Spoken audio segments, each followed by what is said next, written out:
quanto deve investire 4 miliardi di euro per mettere a norma l'azienda. Questo, Ministro, è l'unico modo per garantire insieme lavoro e salute. E per questo noi, attraverso questo provvedimento di pregiudiziale di incostituzionalità, chiediamo a questo Parlamento di votare perché il decreto sia reso incostituzionale. Grazie. Grazie. Illustra la questione pregiudiziale Dozzo e altri, onorevole Lanzarin. Sì, grazie Presidente. Il decreto che ci apprestiamo ad andare ad esaminare contiene nel titolo già una forte non conformità e non congruità. Se pensiamo che il titolo del decreto appunto recita disposizioni urgenti a tutela della salute, dell'ambiente, dei livelli di occupazione in caso di crisi di stabilimenti industriali di interesse strategico nazionale, e invece poi vediamo, quindi parla di salute, di ambiente, di livelli occupazionali, però poi sappiamo che il provvedimento in esame invece è finalizzato a garantire una continuità produttiva all'impianto dell'Ilva di Taranto, e quindi ancora una volta, anche se il titolo reca appunto una serie di questioni, andiamo ad esaminare, a risolvere una questione specifica, e quindi non a fare una politica che sia una politica industriale generalizzata per tutto il nostro Paese, ma una politica finalizzata a mantenere la continuità produttiva per quanto riguarda l'impianto dell'Ilva di Taranto. Le stesse cose le avevamo già dette in quest'Aula durante l'esame del provvedimento di settembre,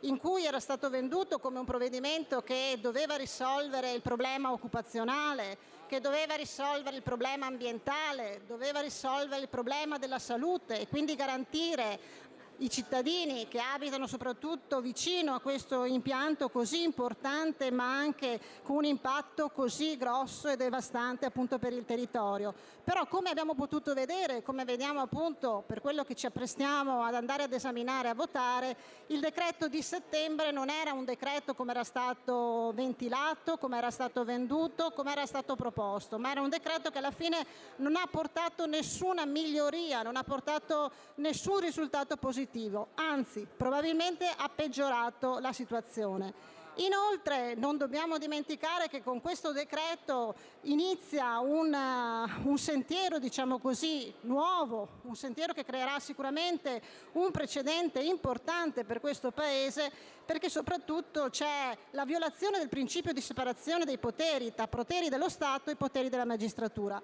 e questo sappiamo che rappresenta un precedente unico, un precedente che sicuramente questo Parlamento, questo Paese dovrà tener conto, e quindi che va a ledere poi quella che è l'autonomia costituzionalmente garantita dalla magistratura. Se così vale per l'Ilva di Taranto, sicuramente deve valere per tutti gli altri impianti. Se così vale per un impianto di questo tipo, che ripetiamo sicuramente un impianto strategico, importante, in cui ci sono moltissimi addetti, in cui c'è un indotto complessivo che riguarda un paese intero, che riguarda un settore importante come quello appunto dell'acciaio, e qui sicuramente il governo, un governo di tecnici, ricordiamo che doveva affrontare in modo pragmatico una problematica industriale, una problematica ambientale, non ha saputo affrontare, ma invece a suon di decreti ha cercato di andare a tamponare poi quelle che erano le problematiche, le questioni che ogni giorno insomma si sono susseguite, che ogni giorno insomma abbiamo potuto leggere non solo dalla stampa ma anche dalle situazioni che si sono verificate. Ricordiamo inoltre poi che nel presente provvedimento ci sono, come è stato anche detto, appunto vengono tra virgolette messi in discussione alcuni articoli, alcuni commi importanti che sono presenti nella nostra Costituzione, ossia quello dell'articolo 41, l'iniziativa economica privata non può essere in contrasto con l'utilità sociale o da recare danno alla sicurezza, libertà e la dignità delle persone. E qui credo ennesima non conformità rispetto appunto a quello che andiamo ad esaminare. E l'articolo 42 della Costituzione, che appunto recita che si deve garantire la salute come diritto fondamentale alla persona. Quindi sicuramente l'intento di andare a risolvere una problematica, però nel tempo stesso mettere in discussione quelle che sono delle esigenze appunto che vanno a collimare con quella che è la salute pubblica, la salute dei cittadini, non ci trova sicuramente d'accordo. Per non dimenticare, partiamo da un aspetto soprattutto molto più tecnico ma importante, quello che recita l'articolo 3. L'articolo 3 recita che viene nominato un garante, quindi una nuova figura. Abbiamo molte volte dibattuto in queste aule, nelle commissioni, sulla necessità di non creare ulteriori figure, i famosi commissari, appunto, qui si parla di garante, è cambiata il nome, però diciamo quello che dovrebbe fare questa persona, insomma, le funzioni sono un po' le stesse. Una nomina per 3 anni, che però è una nomina che va in contrasto con quello che dice l'articolo 2, ossia che ci sono già degli organi di controllo preposti, ossia ISPRA e ARPA. Allora ci dobbiamo effettivamente mettere d'accordo, ci sono degli organi che sono istituzionali, che hanno il dovere di controllare, di garantire che poi ci sia l'applicazione di quelle che sono le misure contenute nell'AIA, che ci siano appunto tutti i dovuti, diciamo così, meccanismi affinché venga non solo applicata l'AIA in toto, ma venga anche garantita quindi la salute dei cittadini e dei lavoratori che lavorano all'interno di questo stabilimento. Però prevediamo la nomina di un nuovo garante, di un garante di durata di 3 anni, ma di un garante che ha anche un costo, 200.000 euro. E chissà come mai i 200.000 euro saltano fuori nuovamente dai capitoli del Ministero dell'Ambiente, i capitoli che sono già stati prosciugati, che sono stati usati più volte come bancomat, e parlo dei capitoli del dissesto idrogeologico o i capitoli legati alla riduzione delle emissioni di polveri sottili. Questa è una cosa che abbiamo già assistito nel precedente provvedimento, quando ci ricordiamo che 20 milioni sono stati presi dal famoso capitolo del dissesto idrogeologico e dal protocollo di Kyoto. Quindi è chiaro che la politica che il Ministero dell'Ambiente ha messo in atto, in cui continua a depauperare capitoli importanti come quelli della difesa del suolo, del dissesto idrogeologico, e ogni giorno, ogni mese, purtroppo, e dico purtroppo, assistiamo a quello che è diventata la vulnerabilità del nostro territorio, quella che è diventata appunto la fragilità del nostro territorio che ci vede dover correre ai ripari puntualmente. Però nello stesso tempo andiamo a privare quei fondi, quei pochi fondi che ci sono, perché se ricordiamo rispetto a quelli che erano gli stanziamenti iniziali, questi fondi sono stati via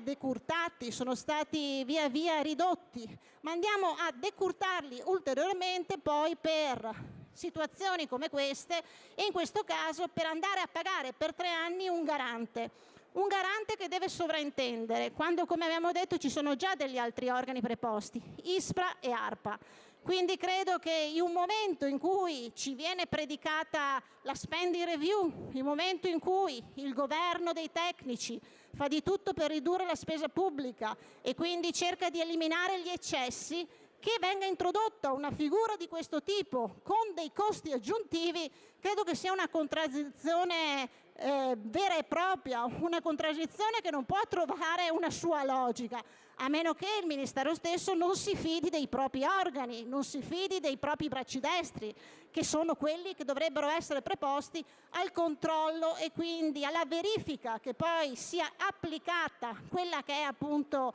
le prescrizioni dell'AIA. Quindi sicuramente il fatto che ci sia ancora una volta una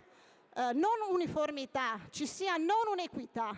di trattamenti rispetto a una situazione che, ripetiamo, sicuramente problematica, difficile, strategica, però che non si voglia mettere mano a una politica ambientale, a una politica industriale che vede nell'industria dell'acciaio, che vede nell'industria appunto rispetto a quelle che sono le importazioni dai paesi terzi, che vede quindi in quelli che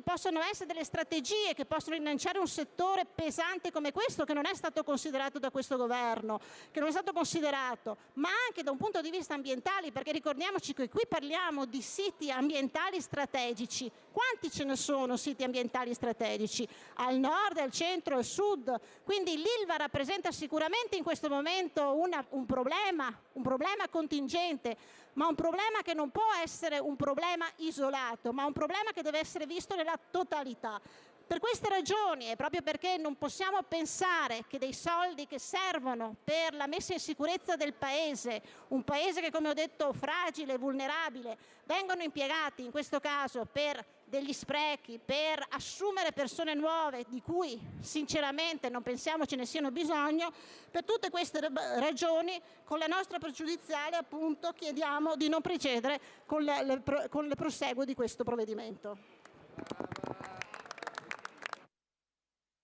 Grazie, onorevole Pisicchio. Grazie onorevole Presidente, onorevoli colleghi, signor Ministro. La questione posta dai proponenti contiene una domanda.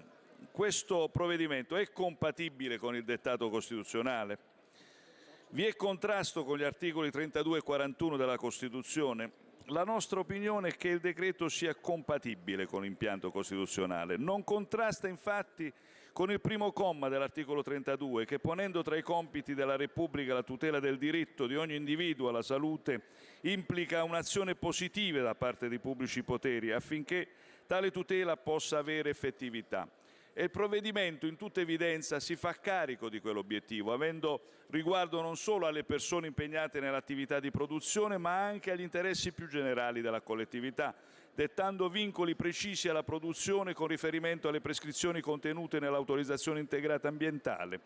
Per le stesse ragioni, dunque, il decreto non contrasta ma ottempera al disposto dell'articolo 41, secondo comma della Costituzione, laddove viene detto che l'attività economica non può svolgersi in modo da recare danno alla sicurezza e alla dignità umana. Dunque, ben lungi da rappresentare un provvedimento che contrasta l'intervento della magistratura